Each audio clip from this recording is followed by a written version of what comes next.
Hi everybody, I'm Dr. John Douillard, and today I want to talk about inspiratory muscle training. Literally training your muscles of inspiration.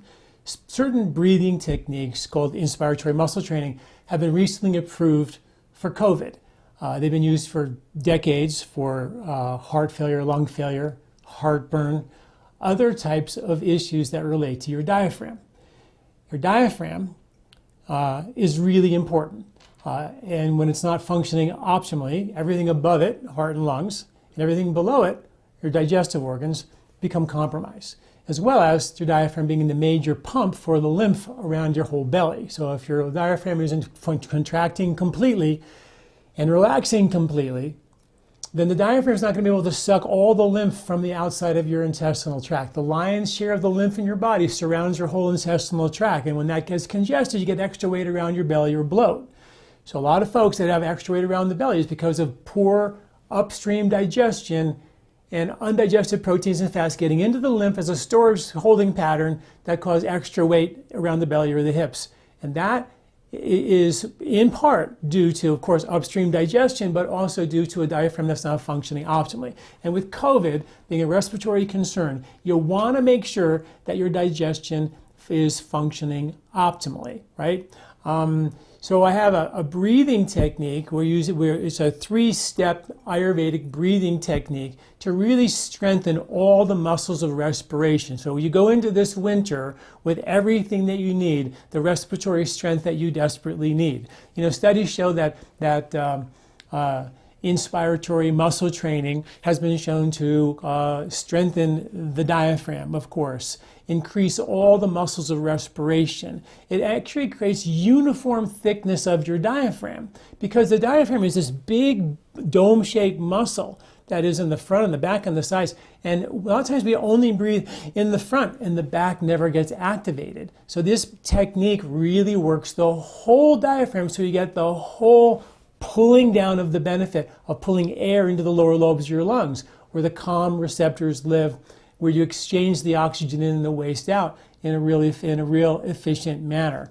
In one study, with just 4 weeks of doing inspiratory muscle training, they saw a significant reduction in hospital admissions, significant reductions in needing going into the ICU, decreased significantly mortality, and decreased use of ventilators. So the studies are there, okay? So we have to know that we can do a lot on our part to strengthen our lungs, to protect ourselves from any type of infection. And studies actually show by the American Journal of Medicine show that weak respiratory muscle performance is shown specifically to increase the burden on the healthcare system. And particularly with high economic people who have a high economical status where they're wealthier, they have the weaker kind of physiologies and the weaker respiratory systems. Maybe because they don't exercise much or not as mobile, they sit around more, I don't know. But it's not just, you know, it's everyone, but sometimes the people who have the most, you know, eat the richer food, whatever, you know, and that's something we have to be careful of. And that was also in that study as well. So the first breathing technique is called Bhastrika. This is something that I've written about. And what we're going to do this together. We're going to do 10 breaths of Bhastrika, which is the bellows breath, followed by 10 breaths of what's called Kapalabhati, which is the skull cleansing breath. I'll describe that in a second. And then 10 breaths of the Pratiloma, which is the one that literally mimics the inspiratory muscle training techniques. So we're going to do those together. You're going to do 10 of each of those. You do that 3 times, you know, do it a couple times a day, and you have, you know, design yourself a plan to really make your respiratory tract stronger. Now, in addition to that, I have an article at LifeSpa.com. Please read it. There's a video there as well. You can watch it again and learn more and read the article about the science behind each of these breathing techniques. And I have a full-blown article on each of these breathing techniques as well that are linked in the article at LifeSpa.com. So check that out as well.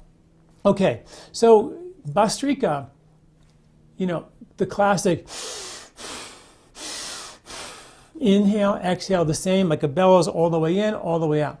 Been shown in studies to strengthen brain function, mood function, heart, lung health. It's a technique that's been shown to outperform running. One study showed that they had about 6 days a week for about a month. It was a month. They had one group do Bastrika for 6 minutes or for 15 minutes, and one ran for 15 minutes. And 90% of the cardiovascular and lung studies that they did, lung tests that they did, the 90% of them were better with the Bastrika group than the running group. And this has been studied again for years, that Bastrika breathing can actually be an aerobic exercise and even more efficient in this case than running, which is pretty cool. Vital capacity increased, a whole bunch of breathing parameters increased. So that's the Bastrika, the first one. Kapalabhati, skull cleansing. And how that works is when you do the Kapalabhati, you actually breathe in, and then when you breathe out, you use your abdominal muscles to contract and force the air out of your lower lobes of your lungs. The abdominal muscles are the secondary muscles of breathing.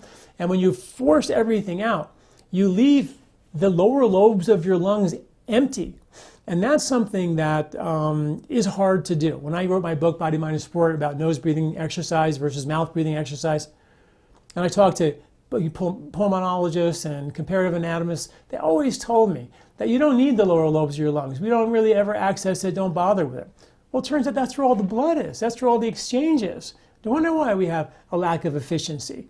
So the Kapalabhati forces the air out of what they call dead space, so you can then breathe into, through your nose, that dead space and fully oxygenate the lower lobes of your lungs. In addition to that, when you do that sound, you're actually creating an abdominal contraction, which creates an abdominal diaphragmatic cardiac massage, which flips the brain through the vagus response into an alpha state and creates it's a stimulating breathing technique like Bastrika, but the post-breathing effect is brainwave coherence, even alpha wave coherence benefits, and even gamma waves, which are states of high spiritual awareness, have been proven with these techniques that are stimulating, but the post effect is quite,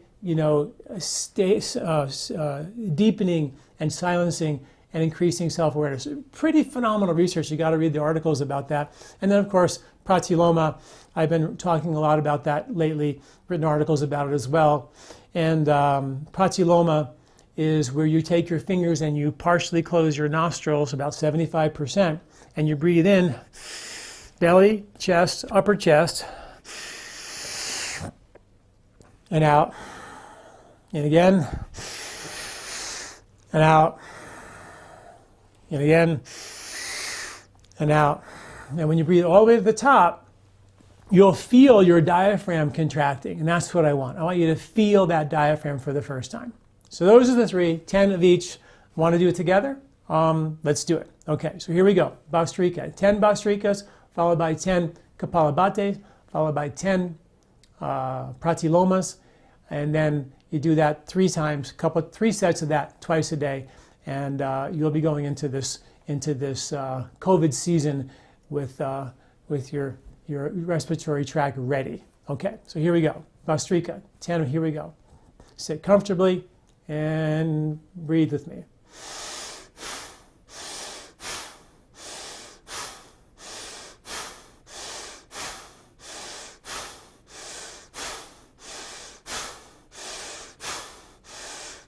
And that was maximum, right? And then Kapalabhati, maximum.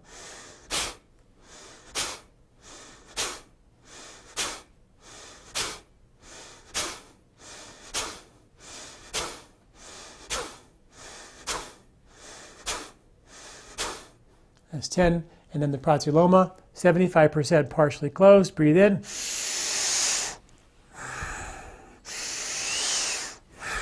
All the way.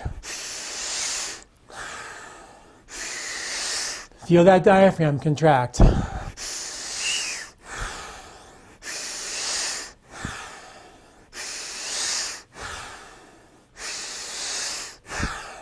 And relax. And if you have a couple of minutes left, you can just close your eyes and just drop into a quick 30-second, 1 or 2 minute meditation. And become aware of your body. Feel that vibration. Feel the oxygenation of your tissues and the increasing an expansion of the calm. That's what happens according to the science. Read the articles at LifeSpa.com. Pretty fascinating what happens when you do these breathing techniques. All right, thanks for listening. I'll see you guys next week. Take care.